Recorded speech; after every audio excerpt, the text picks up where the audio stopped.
Hi everybody, I'm Sam and this is my sister's diary.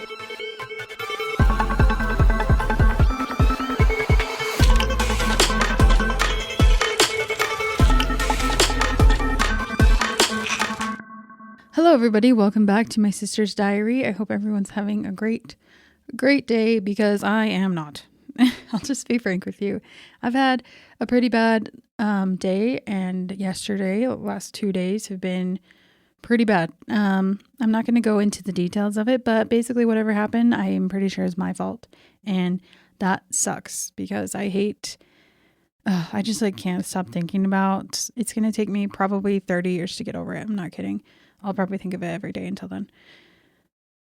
It's really not that big of a deal, but it feels like a really big deal to me right now. Okay. I'm not going to tell you what it is. Don't ask. I don't want to talk about it.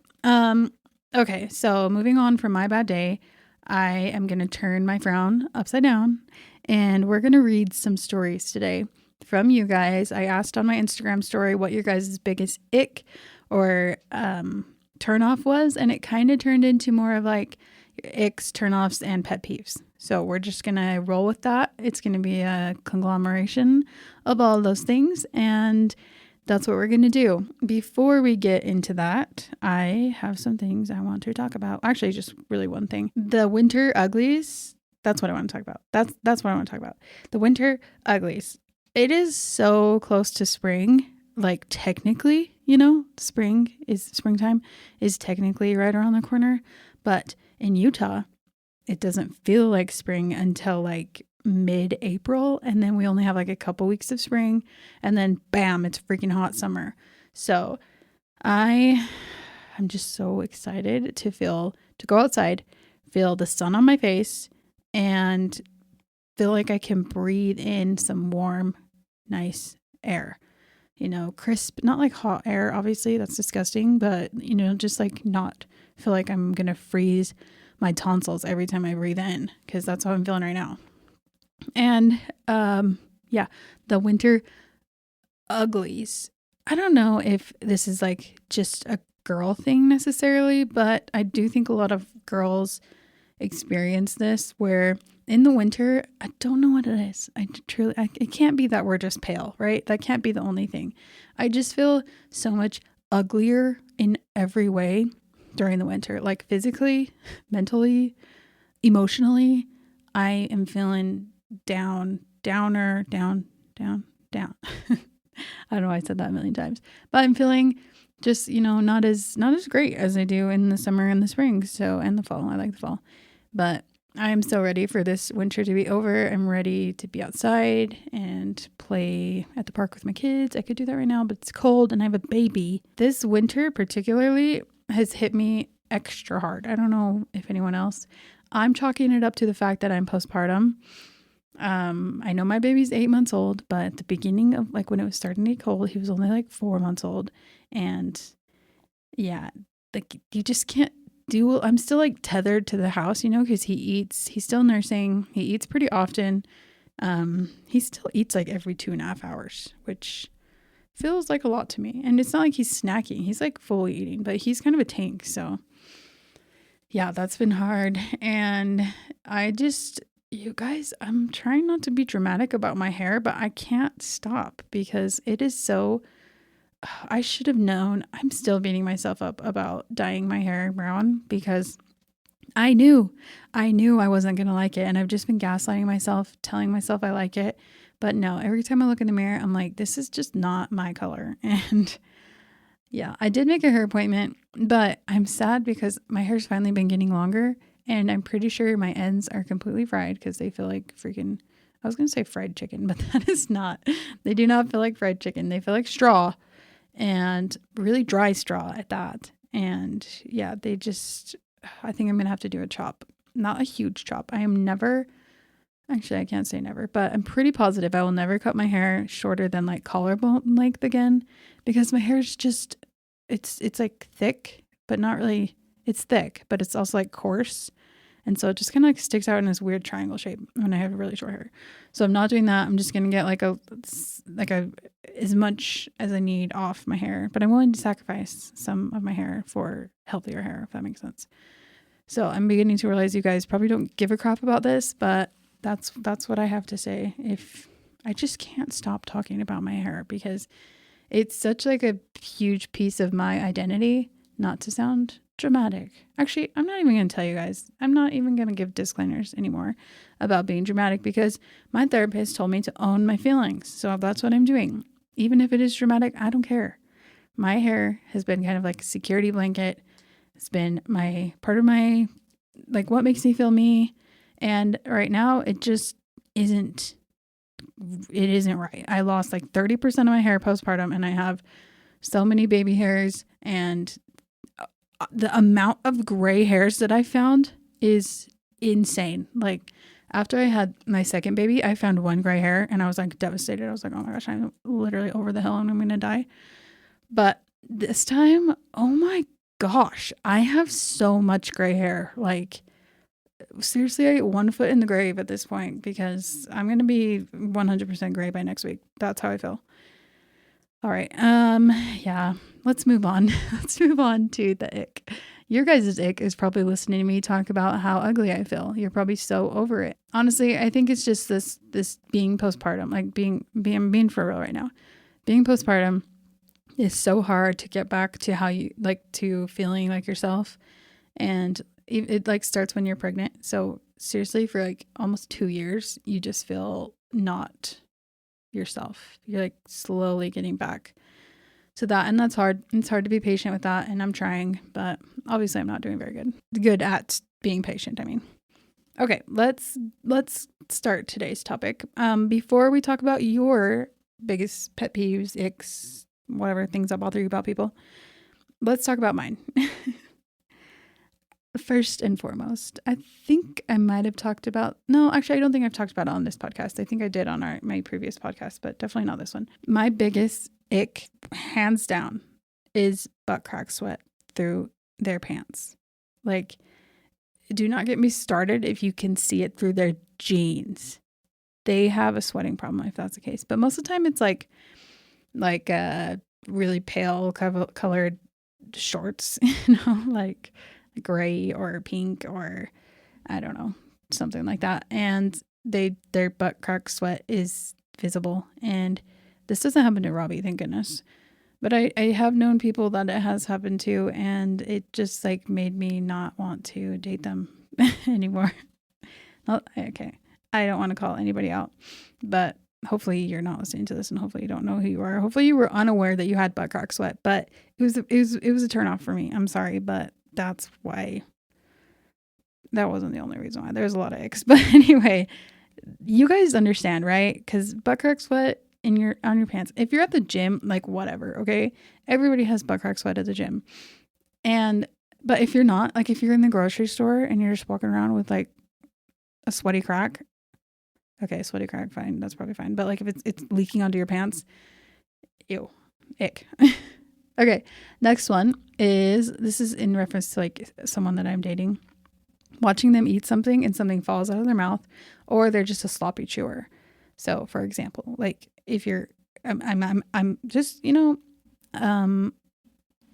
not allegedly, that's not the right word.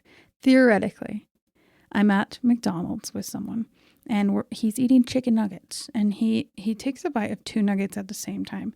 And part of one of the nuggets falls out of his mouth whilst he's chewing. And he just keeps going as if it didn't happen. And I'm just sitting there staring at him being like, you just went from like the love of my life to someone I can't even be around. I don't know how to explain it. Or if they're just chewing. Okay, everybody knows that my biggest pet peeve is loud chewers. I know it's a me problem. Honestly, it is a me problem because I can't handle any level of loud chewing.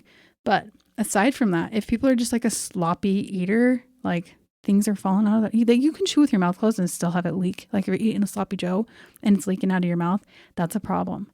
I can't stand that. That's an ick. Ick, ick, ick. Okay. My last one is, and I think this is probably everybody, so it probably goes without saying, but it really is important. BO, otherwise known as body odor.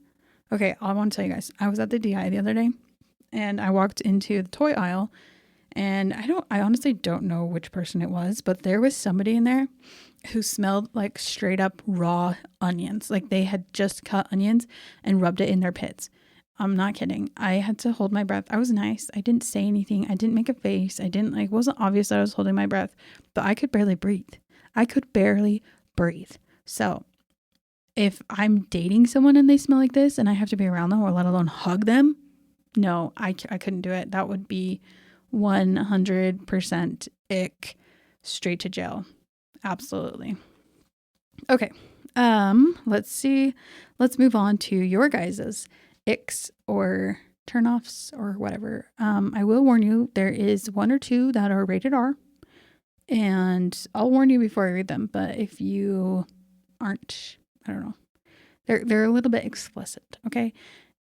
Yeah, if you're not into that, then please skip forward. And if you're my relative and you're like, don't want to hear me talk about that, then just don't listen. Okay. Skip past it. Skip right on past. I'll warn you before I read it. So anyway, wanted to give that disclaimer just in case you guys are listening with kids in the car or anything like that. So, all right. Number 1 says men wearing capri pants. So cringy. I'm not sure I agree with this one, to be totally honest. It may, okay. It depends on the pant. Like if it's like a sporty, I feel like a lot of soccer guys wear kind of these capri pant type things. That isn't an ick to me, but like rolled up jeans to make them into capris, that's an ick. Absolutely. Pair it with a pair of flip flops. Ick 1000. But yeah, I'm actually going to Google a picture of men wearing capri pants right now and see if I agree with you. Men wearing capri pants, because maybe I'm picturing something that is totally not right. Oh, are we talking about like the suit pants that people wear that are like way too short? You know, like on The Bachelor when they have like, they're like high waters. If we're talking about those, I agree with you. Those, that first of all, they're way too tight. And second of all, they need to go, like, why are we showing a little bit of our ankle? I, as a woman, I mean, I can't shame whatever you want to wear, fine. But like I have a pair of jeans that are like ankle length and then I wear like flats with them. Like, cute flats, not like, anyway. I wear nice shoes, cute shoes with them and it looks nice. But men's like suits with the capri is not the look. Not the look for me, I guess I could say. I can't say that as a universal fact, but yeah. Also there's a picture on here of like athletic, it's like just like some tight legging looking type things. And yeah, that's definitely an ick. There's a guy on here who's absolutely shredded. I do like that. Okay, well, I'm going to move on because you guys can't actually see the pictures. Okay, next one says, people who are, quote, entrepreneurs, tells me that they're unemployed and bounce around from pyramid scheme to pyramid scream. Pyramid scheme to pyramid scheme, barfy face. Yeah, this type of person who's like, every time they discover a new pyramid scheme, they're like, this is the best thing I've ever discovered. And they're like so gung-ho about it and so in your face about it. And they will not shut up about it. And then like 3 months later, they're like, actually, I've moved on to the next thing that is the best thing that I've ever experienced in my life. And they just won't leave you alone. They're always messaging you, that kind of stuff. I completely wholeheartedly agree. People who are just like trying to find their niche, you know, and they keep going from job to job or whatever, that's fine. I understand people like exploring what they want to do. Totally understand that. But I get you with the people who are, I don't know. I feel like they're lying. they don't, I know they're just trying to like make some money, but the things with like these pyramid schemes is they try to make it like not about the money. They try to be like, this has changed my life. And they're not like, I'm trying to make money. They're like, no, I'm not even in it for the money. Like, I'm just changing my life. That's it. And I'm like, you're selling bracelets. What do you mean? What do you mean? You know what I'm saying? Like, just be honest and be like, this is a job, not a lifestyle. If that makes sense. Anyway, sorry if you guys are multi-level marketing gurus, but there's definitely some things about that could be said. All right, next one says weaponize incompetence. I agree 100%. This is absolutely one of my biggest pet peeves. I was just telling someone the other day, maybe this isn't the exact same thing, but it's in the same category of like when people just say, well, I don't know how, so I can't do it. And I'm like, what do you mean? Okay, you don't know how? Well, learn. Because like it'll be something that needs done, and it's like either they do it or I do it, and I ask them to do it, and they're like, well, I don't know how. So then I'm like, okay, well, I didn't know how. I didn't know how until I learned how, and now I know how. So why don't you learn how? You know what I mean? But also I think this could be in the same category of, same category. This like weaponized incompetence could also mean, when, and maybe this is more of like the actual definition, when people are like, well, I'm not as good at it as you are, so I think you should do it, because then they're always like, and at first you probably don't catch it. You're like, oh, they're giving me a compliment. They think I'm really good at it. It feels so good. But really what they're saying is, I don't want to do it, and I'm just going to pretend like I'm not good at it or like I don't know how, so that you have to. You know what I mean? That's infuriating and absolutely a turn off. Just admit you don't know how to do it, or just admit you're lazy. I mean, just admit you're lazy if you don't want to do it, and or whatever. Okay, next one. When my potty training daughter brings me her poopy diaper and says she has to poop on the potty, like, girl, you already used your diaper. Yeah, can you imagine this was an adult? That would be a whole other issue, but I forget sometimes that like, well, no, I don't. Okay, hold on. Let me rephrase what I'm going to say. Yeah, kids and potty training. This is what I was going to say. I forget sometimes that like this is their first experience in life, and everything they're learning is like completely brand new to them. And that's terrifying to think of as a parent, but sometimes I forget that, and it's like hard to be patient with them when they don't understand something. So like with potty training, she probably doesn't understand the difference between, oh, I have to go and I already did go, and I know it's frustrating as a mom. I'm not discrediting that for you at all. That's definitely, I don't know if this is like an ick or a pet peeve. It's probably a pet peeve would fall in that category. Your daughter likes to poop her pants and then tell you that she hasn't pooped her pants. That is definitely frustrating. I'm glad humans, sometimes I say humans, meaning adults, and I do understand that kids are humans, okay? But let's be thankful that it's like normal for us to use a toilet. Can you imagine?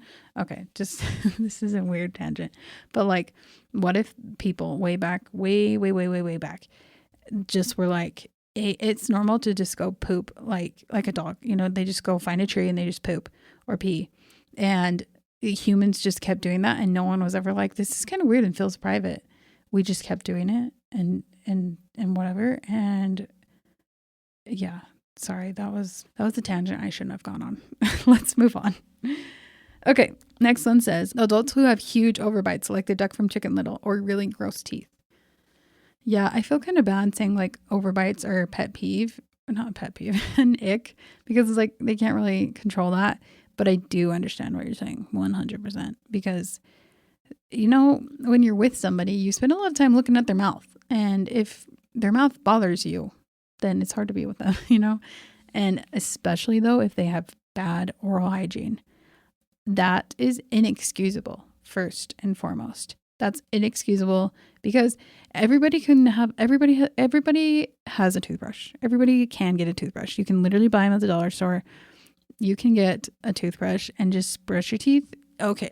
Even just once a week would be better than never, And you can definitely tell when you're talking to someone and they don't brush their teeth. You can tell. And if you're like, no one can tell. Yes, we can. That doesn't really bother me per se, like just people in general. But like if someone I was dating, that would bother me, because I'm like, my mouth has to touch your mouth, and I don't want my mouth to touch your mouth if you haven't brushed your teeth in the last year. Okay. Also bad breath. And don't get me started on bad breath, because I know somebody who has really bad breath. That's all I'll say. Okay, next says, okay, this one is rated R, possibly rated X. So skip past if you don't want to hear about the sex word. My sister's quote erotic sex life that she shares too much details about. She has sex with anyone she finds attractive. She has sex with anyone she finds attractive. Like, duh. She's gonna have sex with people she finds attractive. The sharing details about the erotic part. That part is definitely crosses the line into oversharing. And I'm a person that feels like there's almost no such thing as oversharing, but this would cross the line for me for sure. If it's like unwarranted, if you're like having a conversation and you can kind of like feel the vibe and be like, yeah, this is something I can talk about. But it sounds to me like you're probably not giving off that vibe of like, hey, I want to hear about this. So she should catch the vibe. Sorry to say vibe like 800 times, but she should, what's the word? Catch the hint. Take a hint. She should take a hint and stop talking about the details of it. And maybe you could just tell her, be like, hey, I don't really like when you tell me about the nitty gritty details. Like, I don't really care about that part. So if you could just stop talking about that, I would appreciate that. And yeah. All right. Next is people who complain and put their lives on social. Like, Debbie, we don't want to hear about how hard it is that your husband is deployed and you cannot be intimate with him. Keep that for your therapist. Yeah, I think that there's this weird thing that happened with social media where everybody forgot that like people can read what you're writing.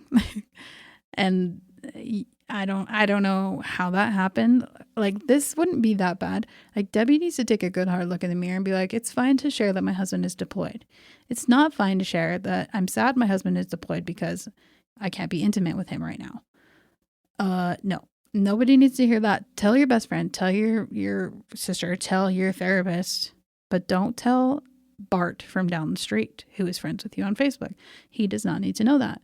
Or tell your husband. Yeah, and I agree. People just need to stop oversharing in general. And I mean, to each their own. You could always, delete that person. But sometimes it comes out of the blue and you're like, whoa, I didn't know you were going to share that. I don't know. I guess in that case, just delete them. But I agree that people definitely overshare on the internet. Okay. Next says, guys who way overshare about their junk or butts. Kindly only keep it between you, your doctor/wife/mother. No one wants to hear about it. Your mother?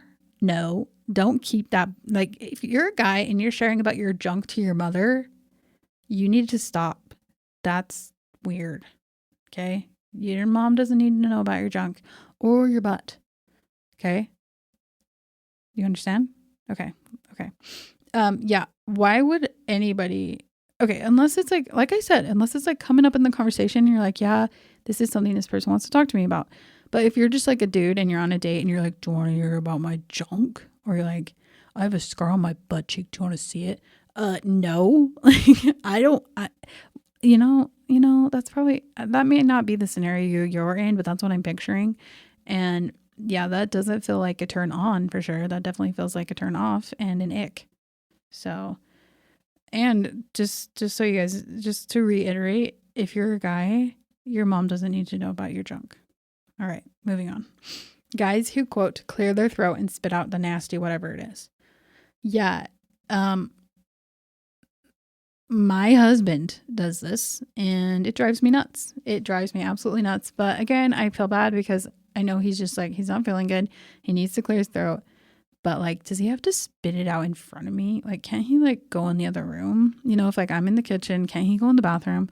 Or if I'm in the bathroom or our room, can't he go in the kitchen? Like, why does it have to be in front of me? And why does he have to do it so loud?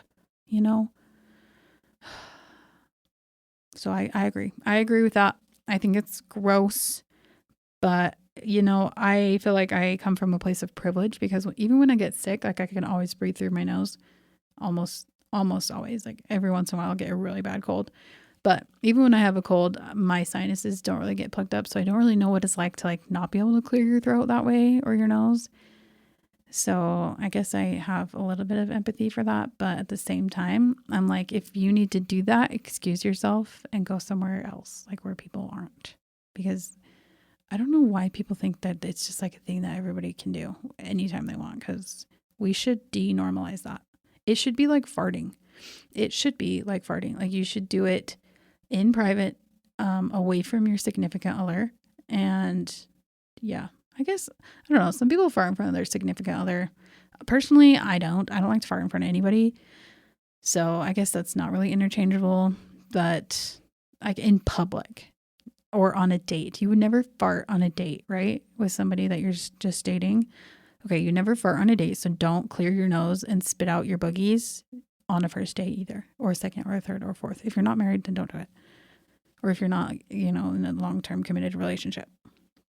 Okay, next one. This one's kind of long, has a lot to unpack, so bear with me. Quote, men who are not supportive of their wife/girlfriend. You should be endlessly supporting their dreams, especially if you don't agree. Like she will probably prove you wrong. Probably the mentality of a man who doesn't want a woman to succeed or be better than him. Also, men who don't have a freaking job and rely on you to pay for it all, especially if you're dating or do not want to have kids. Oh my gosh, that's not what it says. Especially if you're dating or do not have kids. Or guys who switch jobs more than they change their underwear, or quit before they have a replacement, especially if they support their family 50-50 with their wife. Always making her worry if you will come home without a job and making her feel unsupported.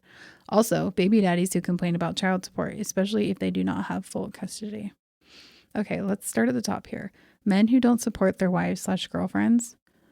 You should always, this goes both ways. You should always support your partner in their like ambitions and goals, even if they seem unrealistic, because I guarantee everybody else in the world is telling them they can't do it. And they just need like one person to tell them that they can't do it. And if they fail, you're there to support them and to love them if they fail. But you're also there to like cheer them on no matter what. So yeah, those guys suck, or women, whoever it is, suck.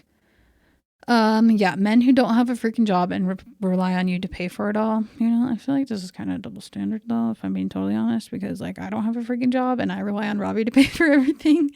But it probably depends on the dynamic of the relationship. Like if he is like refusing to get a job because he's lazy or he or she is lazy, then yeah, that makes sense, because it should be a partnership. You should have to agree upon, both people should be putting efforts into whatever it is. Like Robbie and I have made a decision together that I'm going to stay home with the kids when they're young, and that's what we've decided together. But like if your partner is just being lazy and doesn't want to have a job because either they can't hold one down or they just don't want one, but they can, like it, you know what I'm saying? Like if it's not, I don't know. Hopefully you understand what I'm saying. But okay, so like especially if you're dating or do not have kids. So it's kind of the same thing of like what I'm saying of I stay home with our kids because that's just what we've decided as a family. But if you don't have kids and you're just like sitting at home doing nothing, that doesn't make any sense. Okay? You should probably be doing something. Okay. Let's see. One other thing. Okay, men who don't, baby daddies who complain about child support. What do you mean? Because you made half of that child. So don't complain. Pay your child support. Shut up and just pay it. Okay, next one. My husband is not American, and when he sings country songs, he always sings with that most obnoxious nasally sound, saying that makes it country. I'm dying that this is your husband, because you have to live with this. And anytime a country song comes on, you're probably like, please, please, please don't let him sing this with a nasal voice. Maybe you could just tell him like, hey, babe, I really like it when you sing country. I just want to let you know, just really kindly, that you don't have to sing it through your nose holes. You can sing it out of your mouth and it still sounds country no matter what. So maybe just try that. This would probably also bug me because I am to the type of person who's like always correcting people's grammar. If they like say something wrong, I'm like, oh, you said that wrong, which I know that's like one of my biggest faults. I need to stop because it's really annoying and nobody likes to be told that they're wrong. And I do it all the time. But yeah, this probably would also bother me. Okay. Next one says, My husband gives me the ick every day because no matter how much he showers, he smells like swamp ass. I hate to break it to you, but he's doing it wrong. If he is showering and he still smells like that after he's done showering, he's not doing it right. You need to go in there. You need to watch him shower. You need to make sure he's washing his butt crack. You need to make sure he's washing under everything and washing his feet using appropriate amount of soap, washing his hair with shampoo and conditioner, and washing his face using, like I said, appropriate amount of soap. And you probably need to supervise him, or at least do like the smell check after he's done. And if he doesn't smell good, make him go back, because nobody should shower and still smell like that. All right. Anyway. Okay. This is the last one. My husband. Okay. I don't know why I said that, because that's not how it started. Okay. This guy I swore I was in love with never had a real phone. He had a quote phone, but it only worked with Wi-Fi, and he could only use it on Messenger. And he could only use Messenger. He didn't have a phone. He had an iPod. And this, I could see how this could be an ick. It depends on their age though. Like if they're in high school and their parents won't let them have a phone and that's the best they can do, whatever, that makes sense. But if they're like a grown man and they have a job and they have money, but they're like, oh, it just costs too much money to have a phone, then what? Because like, what do you do if you're in an emergency and you need to call 911? Like, you're like, hold on. Let me go find some Wi-Fi really quick and then I'll call 911. Like, it doesn't make any sense to not have a phone as an adult. I totally understand. You do not need to have a smartphone. Like, I understand if you cannot afford a phone, but it doesn't seem like that's the issue here.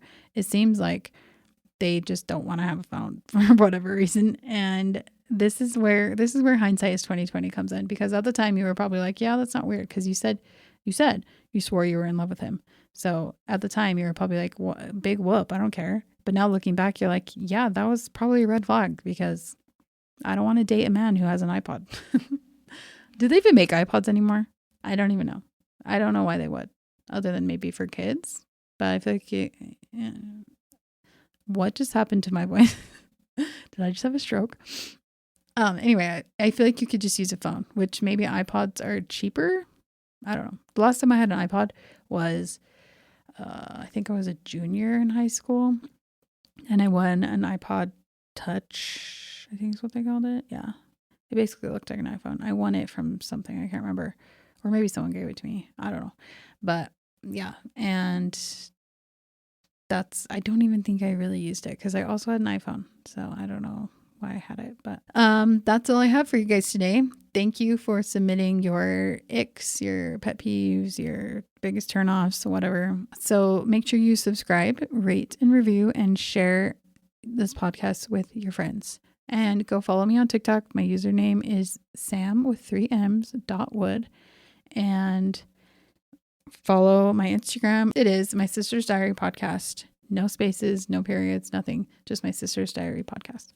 All right. Thank you guys. I love you. I hope you have a great week. Bye.